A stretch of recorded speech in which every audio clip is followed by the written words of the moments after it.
You are 5 years old. You sit in the red dust. You watch your father's hands move with a precision that seems like magic. He does not speak. Can you feel the weight of the responsibility in your small palms? He holds a piece of obsidian.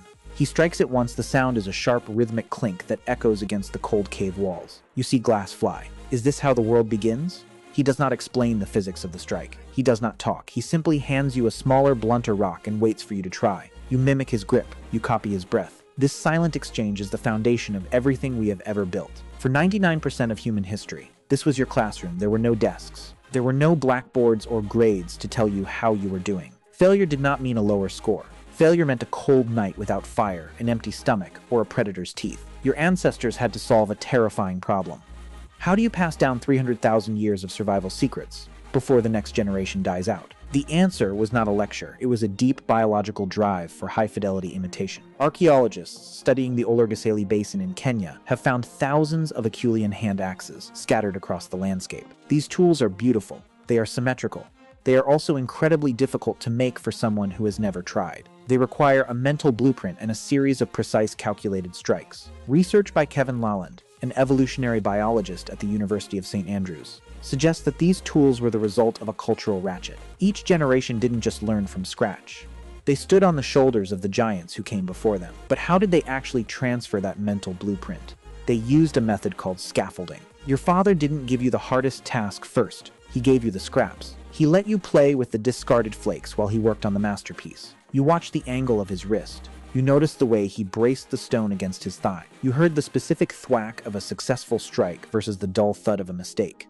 This wasn't just watching, this was over-imitation, a trait unique to human children. While a young chimpanzee will skip unnecessary steps to get a reward, a human child will copy every single movement of an adult. Why would evolution program you to be so literal? Because in a world of complex survival, you don't always know which step is the one that keeps you alive. You copy the way your mother tests the wind before entering a clearing. You copy the way she avoids the bright red berries, even when she is hungry. You copy the way she hums a low frequency when she approaches a beehive. You don't ask why, you just do. This total immersion created a bridge of knowledge that spanned millennia. Imagine you are 10 years old now. You are walking behind an elder through the tall grass of the savannah. He stops suddenly. To you, it is just green and gold. To him, it is a story. He shows you the direction the blade is leaning. He points to a tiny scuff in the dirt, a depression no deeper than a thumbprint. He whispers the name of the animal, a kudu. He shows you how to tell if the track is fresh by the moisture left in the soil. How do you learn to see the invisible? This is the art of tracking. It is perhaps the oldest form of science. Anthropologist Louis Liebenberg has argued that the cognitive processes used by ancient trackers are the same ones used by modern physicists. You are observing data, you are forming a hypothesis, and testing it against the environment. Your teacher doesn't give you the answer. He asks you to lead the way for a few yards. He lets you make a mistake. Then he brings you back to the point where the trail went cold. He is training your brain to recognize patterns in chaos.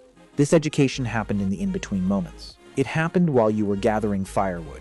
It happened while you were huddling together during a thunderstorm. There was no school time, because all time was school time. Research by Barry Hewlett, who studied the Aka foragers of Central Africa, revealed a startling truth about ancient teaching. He found that adults almost never gave direct verbal instructions. Instead, they practiced teaching by not teaching. They provided the tools, miniature bows, small digging sticks, tiny baskets, and then they simply lived their lives in front of the children. You were given the freedom to fail when the stakes were low. You played hunting with your friends, stalking grasshoppers in the brush. You practiced gathering by bringing back colorful stones and useless roots to the hearth. Your parents didn't scold you for being unproductive.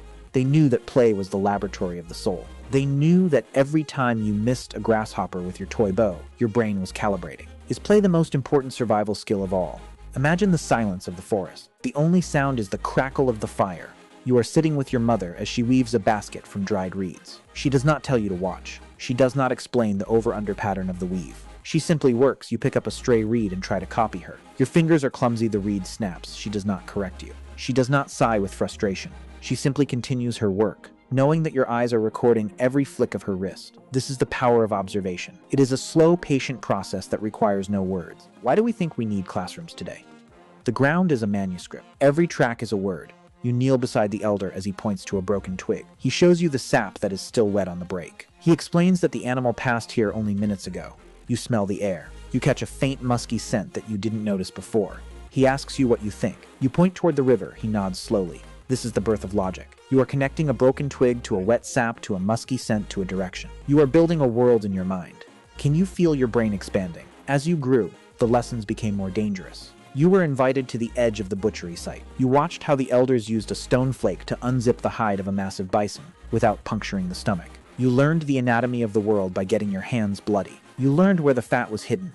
You learned which bones held the richest marrow, and which tendons could be dried into cordage. This wasn't a biology class. This was a map of your own continued existence. At the Boxgrove site in England, researchers found a horse shoulder blade with a hole in it. This hole was likely made by a wooden spear 500,000 years ago. This tells us that the technology of the hunt was already ancient by the time your specific lineage arrived. But a spear is just a stick unless you know how to use it. You had to learn the ballistics of the throw.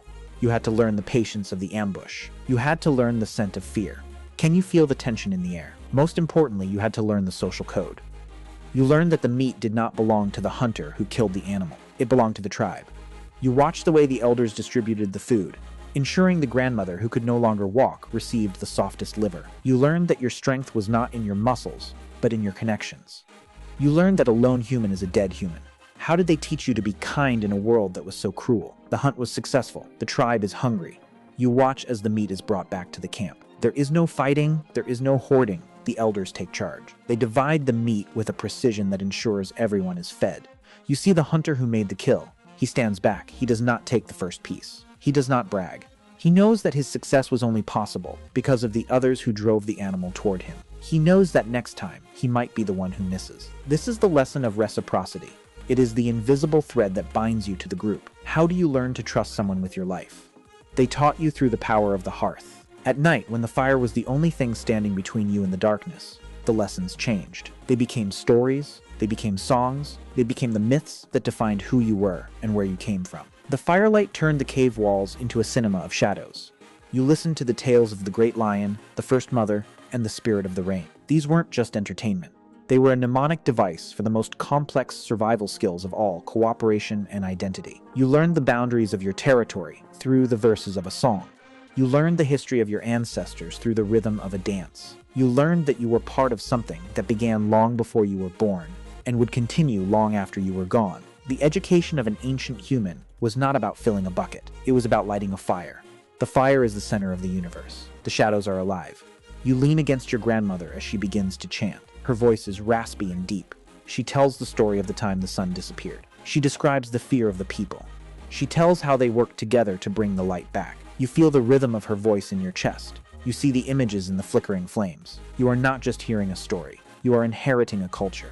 You are learning the values that will guide you when she is gone. You are learning what it means to be human. Is this the most powerful lesson of all?